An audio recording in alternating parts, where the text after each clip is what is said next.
Hi guys, ഞാനിന്ന് മത്തങ്ങ വിളയിച്ചതാണ് ഉണ്ടാക്കാൻ പോണത്. കഴിഞ്ഞ ഓണത്തിന് മത്തങ്ങ വെച്ചിട്ടുള്ള ഒരു അടിപൊളി പായസം ഞാൻ എൻ്റെ ചാനലിൽ അപ്ലോഡ് ചെയ്തിട്ടുണ്ടായിരുന്നു. ആരെങ്കിലും കാണാതെ വിട്ടുപോയിട്ടുണ്ടെങ്കിൽ ആ വീഡിയോ ഒന്ന് കണ്ടിട്ട് ട്രൈ ചെയ്ത് നോക്കിയിട്ട് പായസം ഇഷ്ടമാണെങ്കിൽ അഭിപ്രായം പറയണം കേട്ടോ. അപ്പോൾ ഈ മത്തങ്ങ വിളയിച്ചത് ഉണ്ടാക്കാനായിട്ട് ഞാനിവിടെ നല്ല മൂത്ത് പഴുത്ത മത്തങ്ങ 1 കിലോ എടുത്തിട്ടുണ്ട്. ഇതുപോലെ ചെറിയ കഷ്ണങ്ങളാക്കി എടുത്തിട്ടുണ്ട്. അപ്പോൾ ഇതിലേക്ക് നമുക്കൊരു 3/4 ഗ്ലാസ് വെള്ളം ഒഴിച്ചതിന് ശേഷം വേവിക്കാനായിട്ട് മൂടി വയ്ക്കാം. നല്ല പഴുത്ത മത്തങ്ങ വേണം കേട്ടോ ഇത് ഉണ്ടാക്കാനായിട്ട് എടുക്കാൻ. അപ്പോൾ മത്തങ്ങ വേവണ നേരം കൊണ്ട് ഞാനിവിടെ ഒരു 1/2 ഗ്ലാസ് മട്ടേരി എടുത്തിട്ടുണ്ട്. അത് 2-3 വട്ടം നന്നായി കഴുകിയ ശേഷം ഒരു പാനിലേക്ക് ഇട്ട് കൊടുത്തിട്ട് വറുത്തെടുക്കുകയാണ്. അപ്പോൾ തീ കുറച്ച് വെച്ചതിന് ശേഷം ഞാനിവിടെ മത്തങ്ങ എന്തായെന്ന് നോക്കാം കേട്ടോ. അരി വറുത്തതിൻ്റെ തീ കുറച്ച് വെച്ചിട്ടേ. അപ്പോൾ മത്തങ്ങ തിളച്ച് വന്നിട്ടുണ്ട്. ഞാനൊന്ന് ഇളക്കിയിട്ട് മൂടി വെച്ച് വേവിക്കുകയാണ്. അപ്പോൾ നമ്മുടെ അരി ഞാൻ നന്നായി ക്രിസ്പി ആയിട്ട് വറുത്തെടുത്തിട്ടുണ്ട്. നമ്മൾ കടിച്ച് നോക്കുമ്പോൾ നല്ല ക്രിസ്പി ആയിട്ട് വരണം, അതാണ് അതിൻ്റെ പാകം. അപ്പോൾ അത് എവിടെ ഇരുന്ന് ചൂടാറട്ടെ. ഞാൻ മത്തങ്ങ തുറന്ന് നോക്കിയപ്പോൾ നന്നായി വെന്തിട്ടുണ്ട്. കുറച്ച് വെള്ളം കൂടി വറ്റാനുണ്ട്, അത് കുഴപ്പമില്ല. നമുക്ക് ചട്ടകം കൊണ്ട് നന്നായി ഉടച്ച് കൊടുക്കുക.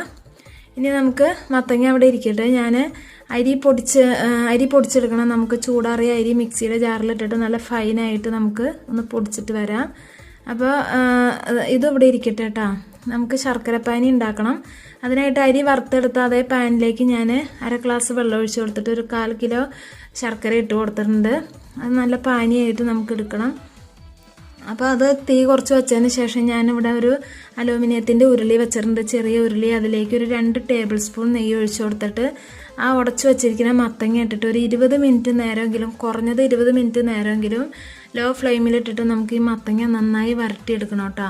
അപ്പോൾ ഞാനിത് നന്നായി വരട്ടിയെടുത്തിട്ടുണ്ട് 20 മിനിറ്റ്. ഇനി നമുക്കതിലേക്ക് ആ ശർക്കരപ്പാനി ഒരു 1/4 ഭാഗം ഒഴിച്ചു കൊടുക്കാം. അരിച്ചിട്ടാട്ടോ ഞാൻ ഒഴിച്ചത്, അതെനിക്ക് കാണിക്കാൻ പറ്റിയില്ല.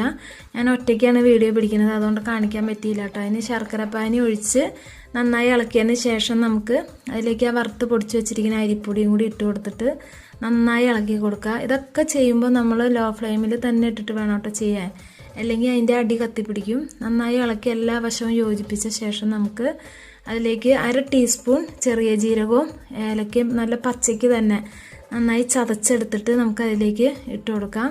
അത് ഞാൻ ഇട്ടത് കാണിക്കാൻ പറ്റിയില്ല, ക്യാമറ പെട്ടെന്ന് ഓഫായിട്ടാ. അപ്പോൾ ഒറ്റയ്ക്ക് ഈ വീഡിയോ പിടിക്കുന്നതിൻ്റെ പ്രശ്നങ്ങളാണത്, വേറെ ആരും സഹായത്തിനില്ല, അതുകൊണ്ടാട്ടോ. അപ്പം ഞാൻ ഒരു 1/4 ടീസ്പൂൺ നെയ്യും കൂടി ഒഴിച്ചു കൊടുത്തിട്ട് നന്നായി വരട്ടിയെടുക്കേണ്ടത്, നല്ല ഡ്രൈ ആക്കി എടുക്കണം. അപ്പോൾ നമ്മുടെ മത്തങ്ങ വിളയിച്ചത് ഇവിടെ റെഡിയായി. ഞാനിതുപോലെ ഷേപ്പിൽ പാത്രത്തിലാക്കിയെന്നുള്ളൂ കേട്ടോ. അപ്പോൾ എല്ലാവരും ഇത് ട്രൈ ചെയ്ത് നോക്കിയിട്ട് അഭിപ്രായം പറയണം. ലൈക്കും ഷെയറും സബ്സ്ക്രൈബും ചെയ്യാൻ മടിക്കരുത്. അപ്പോൾ അടുത്ത വീഡിയോയുമായി ഞാൻ വരുന്നത് വരെ ബായ്.